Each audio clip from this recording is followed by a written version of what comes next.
Hi guys, this is Fernando doing another video for Modern Survivalist. This case doing a talking head variety of video. Quite a nice change from my usual top of the table thing, doing a gear review or writing on a sheet of paper and such. But I think it's called for because of the kind of topic that I wanted to talk about right now. The thing is the following: a few weeks ago I was being interviewed for a radio show, and the guy asked me, what do you think is going to be happening after the elections?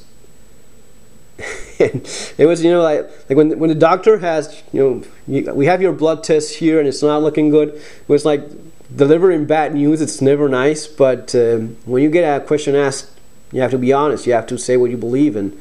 And yeah, I don't think it's going to be good after the elections. I think it's either way, it's going to be bad for Americans in general, and things are going to be getting worse after the election. That's the way I see it.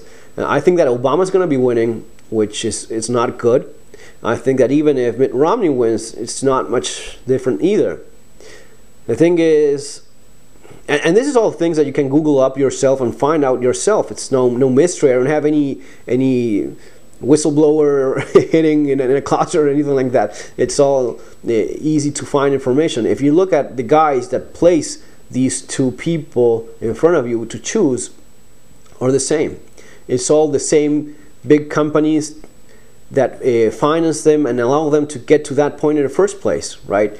You're presented with choice A and B, but the people that finance and made that possible already let out all the other possibilities that you had. So are there differences? Yeah, I suppose that there's slightly a little bit of a right-leaning mentality from Mitt Romney, but he has to behave. He has to do what his bosses actually tell him to do. He cannot run free on his own. And Obama, man, yeah, it's pretty much like seeing Cristina Kirchner all over again, which is not good. You don't want to do that. But it is. For you guys that don't even know me, my name is Fernando Aguirre. I've been writing and discussing survival and preparedness since almost a decade now. I lived in Argentina, started getting very much involved and interested in all this stuff when the economy of my country collapsed in 2001, 2002. And we spent a period of time without a president. Then we had elections. Néstor Kirchner got into office. He was quite a bit of an authoritarian type of president. He made sure his wife got elected after him, and then finally his wife got re-elected last year, and there's already talking about modifying the constitution for indefinite re-elections. So yeah, it's a socialist authoritarian type of government, a pseudo dictatorship to some degree. I left Argentina last year after Cristina's re-election. Many of my friends in Argentina, they asked me, but the thing is, right after her re-election, things started getting very, very bad in terms of restrictions to buying foreign currency, pretty much banned for anyone who wants to save in dollars. It's not legal for you to buy dollars for saving anymore in Argentina, only when traveling, and very, very restricted and such.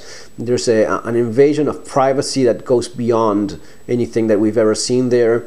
There's no freedom of press anymore. There's just two networks. There's two corporations that have independence in terms of media, two media groups that are actually free, and that's pretty much going to be ending in what the Kirchner government calls 7D. On 7th of December, they're taking over the final two media groups that are independent, so they will no longer be a free voice, very much like it happened in Venezuela with Chavez. Cristina Kirchner, I believe she's still in U.S. I think that yesterday she gave a press conference in Harvard, which is pretty unique because she never gives those. She talks a lot, she does monologues on national television, and you're forced to watch that because it's on all channels. But she doesn't give any press conferences.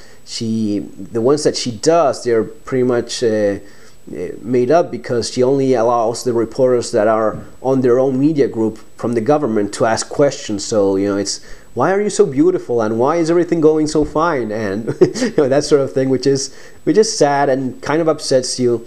But there's no freedom in that regard. No one. It's been years since she actually answered a question from a real reporter. What else? Well, in the last few years, they stole people's retirement funds. They nationalized those. So you had your savings for old age, and all of a sudden they were nationalized, and that money was used for political agendas and redistribution and increasing the handouts, because that's very important. That's how you get half of the country to vote for you, handing out money to those that don't want to actually go out and work much. And on one side you have people that don't want to work. On the other hand, you make sure that they have no possibility of working by destroying the education as well. Right now in Argentina, like half of the kids don't even finish school. It's insane. It's like half of the kids, or more than half of the kids, don't even finish basic school. And illiteracy is huge, worse than ever. Poverty is worse than ever. So they kind of socially engineer what they want to happen. For example, they've been in power for almost a decade now, the Kirchner government. Either the late Nestor Kirchner or Cristina have been in power for a decade, and they are now seeing the results of all that social engineering. They made sure they got into schools, and they have the formation citizen class, which is all about that socialist lefty-leaning agenda drilled into kids' heads. And now they're modifying the constitution for kids that are 16 to vote, because they want to take advantage of all that hard work that they did. It's bad. And that's why I left. I left because I knew it was going to be getting even worse. It makes sense. After the re-election, there's no fear anymore of any retaliation from whatever is left of the free-thinking people. So after the re-election, it was obvious that she would have the control so as to do all these crazy things that she has been doing, like the restrictions to buying foreign currency and such. My friends, they asked me, how did you know? It was obvious. It was obvious that that was going to be happening. And, Obama, Mitt Romney, really doesn't matter much.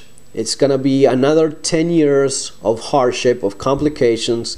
If Obama wins, it's going to be maybe a little bit worse than Romney.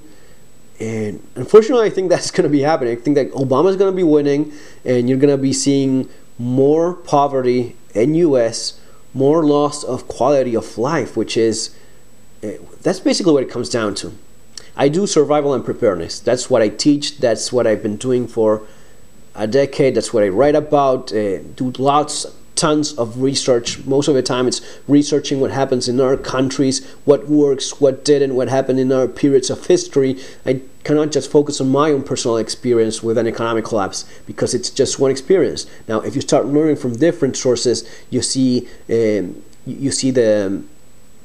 way it tends to work down almost in textbook matter, and that's how you're able to provide better advice, by having more knowledge, knowing more stuff. And I recently posted about the problem with fantasy. Concentrating on fantasy stuff. It's maybe entertaining, but it's not that realistic. And unfortunately, guys, you're gonna be needing a lot of this stuff that I'm doing, my videos, articles, and all that stuff, because that's what you're gonna be seeing in the future. That's what you're seeing right now. When I was writing 5, 6, 7 years ago about being more aware in terms of crime and security, that sort of stuff, it's because right now you're seeing that. You're seeing crime getting worse. You talk with people. I talk with police officers from US, and they tell me, yeah, it's getting worse. It's getting worse everywhere, in the small communities, in the city, anywhere. It's getting worse in general. That's what I mean by the social decay of quality of life, right? Same for the economic factors. You're making money, but then there's inflation, there's the devaluation of the currency little by little, and you can afford less and less, and it's all affecting your lifestyle. and you know, people are gonna survive it. No one's well, not no one, because people do die and such, and will die more because of this. In many ways, because of other things that are far less dramatic than people getting shot by looters or zombies or whatever. As I did in some of my previous videos, people rarely talk about the stress and anguish that most people suffer when there's economic problems and uncertainty and such, and that's generally what kills the most people. So that's the kind of thing that you have to be ready for. A life that is still gonna be going on. It's not gonna be the end of the world, as I always say, but it's gonna be more complicated after the elections, where Obama or Romney is gonna win. You're gonna be seeing a more complicated country. Hopefully, you'll be as ready as possible for that. And again, I don't think it's gonna be one single. There may be single events that are like milestones and such, but again, it's still this slow slide that has been going on for 5 years now or so, into a kind of world that people never thought would be possible. And again, 10 years from now, people will look back and say, how did we get to this point? Unfortunately, you only have you know, yourself to blame, because it's people that wanted this to happen. In this same interview where I was asked what was going to be happening after the elections, a caller called during the show, and he said that, well, he was going to be voting for Obama because he thought that, given how bad everything was, it was the redistribution and social care was very important, because without that, people will not live. People will not get by if there's not these handouts and this redistribution of wealth. You know, because of course it's always the super rich people that are to blame and such, and they are, but they're not going to be affected by this. They actually benefit from this with all these bailouts and all this stuff. They actually benefit from it. You know how you stop that? You don't bail out anyone. Man, capitalism is that. Capitalism is me starting a company, me failing, and me being on my own. This is not capitalism. It doesn't work that way. You know, if I make money, then that's mine. If I lose money, that's all our debt. We all have to pay for that. That's not capitalism by any means, not the kind that I know of. But there's lots of people like this that believe that social welfare and redistribution and big government are the solution, and they don't understand that it's actually the monster that's making all this worth. And to stop that, what you actually need is a strong government, because the government is the representation of people, right? You do need a government. All these anarchist guys and such, they have no idea what they're talking about, but it has to be a strong government, but small, only interfering in the things that it has to do so, all right? But when you have a monster like the one that we have now, that it's making sure it survives itself rather than prioritizing the people first. When you have such a huge government, and when you have that mentality of the government being the one that provides the solution for everything, that's what you end up with, what we have right now. So yeah, that's basically it. It's not the most cheerful topic, I suppose, but it's gonna be happening. I think that we've reached the point of it is too late already, right? It's Obama, Romney, we'll have to choose between one of those, and it's not going to be solving much. I liked Ron Paul a lot, because I believe he was in the right track, and he was saying all these unpopular things like reducing the government, reducing the spending, stopping senseless wars and such, but you know, they made sure that he was not presidential, you know, because you don't want that kind of president. But at least it was there, and there's always hope. Maybe one day people will start realizing that that's actually the path, so as to have a better quality of life and more freedom, which is basically what it comes down to: loss of freedom. That's basically what ruins it. If you have high crime, you don't have freedom. If you have If you have economic uncertainty, you don't have freedom. If you have a government telling you what you can or cannot listen or watch on the news and such, you certainly don't have freedom. So that's basically why I left myself. I left because I didn't want to live that way anymore. I didn't want to live in a house or a building or a community that had gates all over the place, and outside those gates it was a jungle, and you're on your own, and it's dangerous, and people get shot and killed and such. Besides that, seeing that there's no hope for it to improve, you have to see it for what it is and say, okay, I'm part of the problem because I'm obviously thinking very different. This isn't what I want for my life, so you have to leave. I really hope it never gets that bad in US. I don't think it will ever be that bad, but it's going to be very close to it in the future because of what we already know. How do you prepare for that? Well, doing lots of the things I talk about and do videos about all the time. If you ask any Argentine person right now what it is, the thing that worries him the most is going to be crime and inflation. Crime, better yet, crime and the economic problems, the economic uncertainty, the inflation, the mess that the economy is. Those are the two things that worry the people the most. Surprisingly, it's the two topics that the president hasn't even mentioned in the last 3-4 years at all. It's not it's not supposed to be a problem, so ignoring it is supposed to just make it go away. In many ways, that's what Obama does as well. He denies everything. There's no problem. Everything is fine. And go. And, it's Obama is Cristina Kirchner in American version of it. Yeah, man, I really hope he doesn't win, but don't have much hopes if he doesn't either, because the path is already set and it's gonna be taking. This is the kind of thing that it's measured in decades, not years, right? It's not about I have to worry for six months, a year. It's decades before this kind of thing is reversed, and the worse the damage is, the more time it's gonna be getting. If Obama wins, you're looking, it's gonna be taking even more time to get rid of that. Would Obama maybe modify the Constitution to make himself president forever? Maybe not, but bear with me for a second. What if we have another 4 years of Obama, then he puts Hillary Clinton as president, Hillary Clinton gets reelected, and you destroyed USA. There's no more USA anymore after that. It's basically, you might have dropped 1,000 atomic bombs and destroyed everything because it ceased to exist.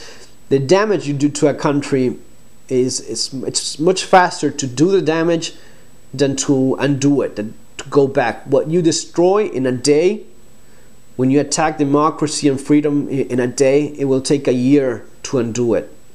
So that's basically the scale of proportions that you're looking at.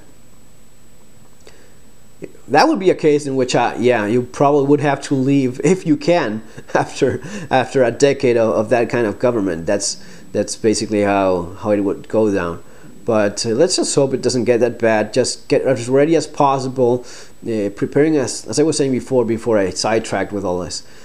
What is it that you do? You get prepared as you can. You have your supplies. You have your mindset as well, which is the most important thing.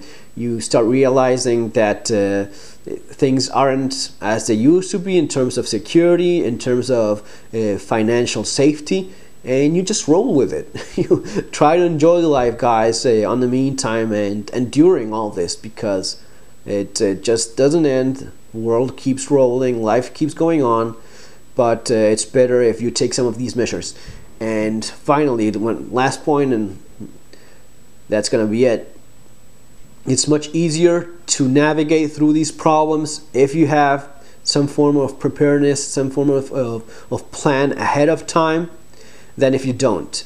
And one last thing, you're looking at after the elections and a more complicated future. You're looking at a world in which is less forgiving than the one that you are in right now, right? This is already bad. It's going to be getting worse, and in that worse future, it's going to be even less forgiving in terms of people that mess up, that fail to prepare, that are clueless in terms of all these things that I always talk about. It's going to be less forgiving. That would be a key word. Less forgiving in terms of the mistakes you make, like in security. In Argentina, if you're careless with your security, you're going to be getting hit. You're going to be getting hit hard, because that's the way it is. The house that has poor security, no burglar bars, the guy that is careless hanging in front of his house, he's getting hit. So the bar is raised quite a bit, and you're allowed to make far less mistakes than before. So guys, not trying to depress anyone or anything, just talking about the things that I see that are going to be happening pretty soon. And okay, I'll keep doing my videos. Those of you guys that are already following me in my YouTube channel and such, thanks for that, and stay tuned, because unfortunately you're going to be needing lots of the things I'm going to be sharing with you. So that's it, guys. Take care, enjoy your day, and see you in our next video. Have a good